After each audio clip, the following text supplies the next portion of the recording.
Shalom. I'd like to start out by giving all glory, praise, and honor to Yahweh Bahasham, Yahawashi Bahasham, Urchak Wadash. Double honors to the elders and apostles of the Great Millstone, and Shalom to the elect of Israel. This is the Mayim in Atlanta, and just came across this article from the New York Post. It was posted a little over a month ago, but it says Doomsday Dens, how the ultra rich are souping up their high-tech bunkers for the end times. And it is, in fact, the end times. We're going off of the signs that Yahawashi told us about and watching the prophecies come to pass. And one of the big prophecies is, or are, the Israelites awakening from their dead state or their lack of knowing who they are and where they come from. And the Israelites being the Negroes, Latinos, and Native Americans, as well as are scattered, because we're going to come back looking like all the other nations. But once the Israelites wake up, it shows that there's an end to the eon or the world that we're in. And the scriptures say Esau is the end of the world, Jacob is the beginning of it that follows. So we're in an Edomite ruled and influenced world right now. The Edomites being the so-called white people, as well as those small hatters, the 1948ers over there in the land, pretending to be the true Israelites, but they are frauds. And the awakening of the true Israelites is a huge sign that Esau's world is coming to an end. And so you've got Esau building these fancy bunkers because they really believe that they can get their new world order going and push out this MOTB and continue this temporary rulership, this temporary blessing that they were given. But the earth can't survive with them ruling it. You just look at the pollution, look at the foods that we eat that actually make us sick and give us cancer. Look at the state of people's minds and the division between people. This place can't keep going on, and it's due to their rulership, because they don't push out the law, statutes, and commandments that the Heavenly Father gave us. They just, which it wasn't given to them to do in the first place, but without that, the earth becomes, it's in turmoil. It's basically the owner's manual for the earth. And these guys, the Edomites, they do the exact opposite of it, because they are the adversaries. They're Satan. They are the devil, the deceivers of the scriptures. And so just checking out some of these pictures, and you see it's very, very nice. Much nicer than I'd say probably all of our homes. It says the ultra wealthy are transforming their mansions into high-tech fortresses, complete with blast-proof doors, biometric systems, and even more moats designed for jet skiing. What's more, they can even include private clinic and pharmacy components. Yeah, these are nice places for when the end comes. But the Lord has it designed this way so that these people that are hiding in these bunkers can be some of the first fruits of slavery, because they are heathens, and they are going into slavery for the evils that they have committed all over the earth and from their ancestors, because they actually are their ancestors if you understand reincarnation, which is biblical. It says these luxury bunkers aren't just about survival, they're built for comfort and entertainment, reflecting the escalating paranoia among the rich about threats ranging from climate change to pandemics.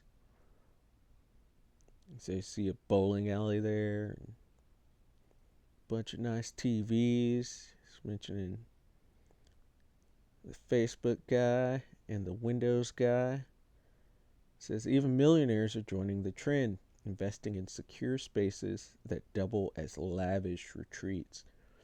Because not only are we expecting economic collapse and societal collapse, as well as World War III, but they're expecting the sedition among men as well, to where these houses will be invaded, and so they've got theirs tricked out and secured to where they can hope that they don't get invaded.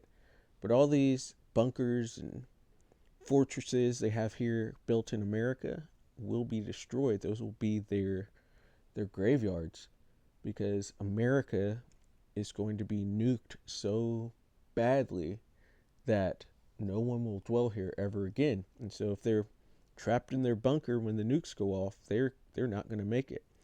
And even if they were to survive the nukes, once they come out, there's nuclear fallout, and there's going to be so much radiation that they won't be able to survive. But they're not going to listen. It says Peter Thiel is building an elaborate bunker at his New Zealand compound. You can see that there in the mountain, which is actually pretty cool. But he'll be there since it's in New Zealand, or Lord will, it's up to the Lord. But if he's there in his bunker in New Zealand, he will be pulled out of that bunker and put into chains. All of the ones that are, which, yeah, if you're of the elite like that, you're not an Israelite for the most part. But this is Revelation 6 and verse 14. And it says, "And the heaven departed as a scroll when it is rolled together, and every mountain and island were moved out of their places." So these are the nukes going off. This is going to shake the whole earth. It says the earth moved back and forth like a drunkard, because it's going to be so many nukes at the same time. It's actually going to change the earth.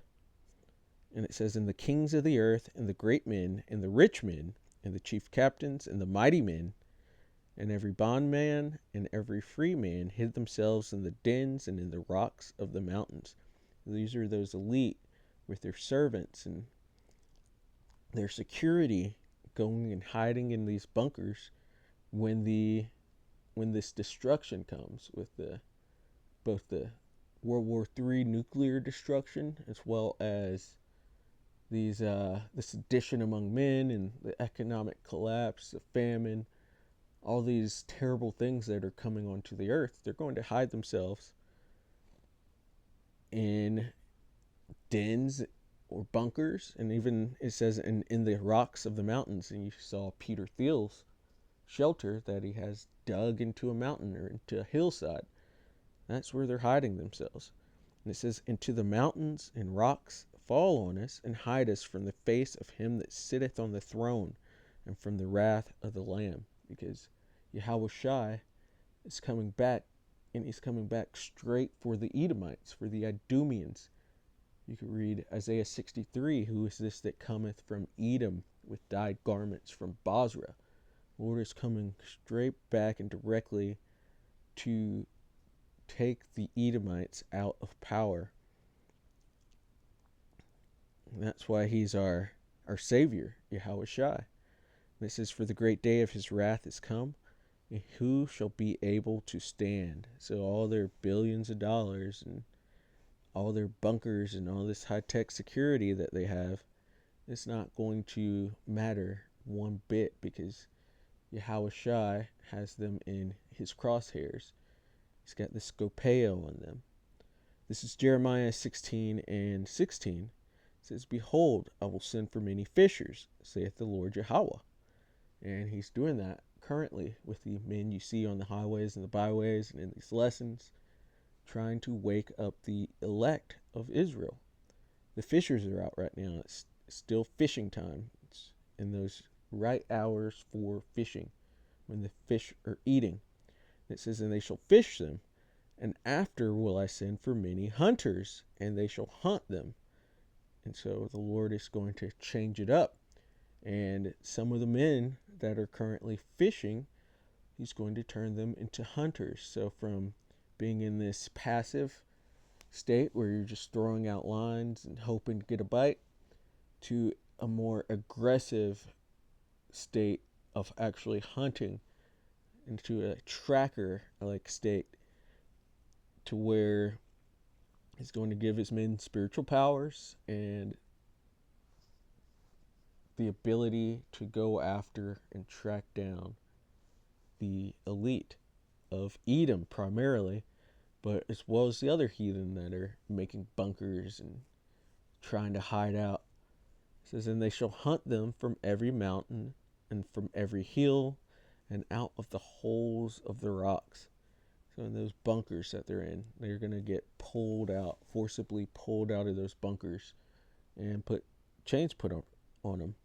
It says, for mine eyes are upon all their ways, and the eyes of the Lord are 10,000 times brighter than the sun. He sees them down there, and he's going to show his men exactly where these bunkers are and exactly where these heathen are within these bunkers. It says, they are not hid from my face, neither is their iniquity, which is sin upon sin, hid from mine eyes. So he's seen everything that they've done, and he's going to punish them for it. And it says, and first I will recompense their iniquity and their sin double, because Edom gets a double portion of what they've done. They've done far too much with their blasphemy and their lies and changing of history, their enslavement of the Israelites, the Negroes, Latinos, and Native Americans, and the stealing of their land. And I think it's Isaiah 34, could be wrong on that, but it says these two nations and these two countries, because they took the northern and the southern kingdom, and they took the land, the Israel and North America, and obviously they've taken way other lands too. They colonize, they covet fields and take them by violence, and houses and take them away. So they oppress a man in his house, even a man in his heritage. And so they've also stolen nationalities from people. They have a lot to pay for and a lot of blood on their hands, and they're going to get double for everything they did. And it says, because they have defiled my land. That's exactly where they are now. That's where a lot, or kind of where this World War III is getting its kickoff from, with this Gaza thing that's going on. But Amalek, who are the frauds that are in the land claiming to be the people, they have defiled that land with just being Amalek in general. They have their kosher pork and unclean foods, as well as the world's largest alphabet parades, and the various forms of witchcraft that they're doing over there, and idolatry, and just them being dirty heathens. They have defiled that land. It says, they have filled mine inheritance with the carcasses of their detestable and abominable things. So they have the Israelites within, not just with unclean foods, but they've put their unclean philosophies within the minds, the hearts and minds of the Israelites, and have completely defiled us. And so the Lord's going to pay them back for that. And it starts with pulling of the elite. Well, it starts with pulling down these strongholds through the fishers.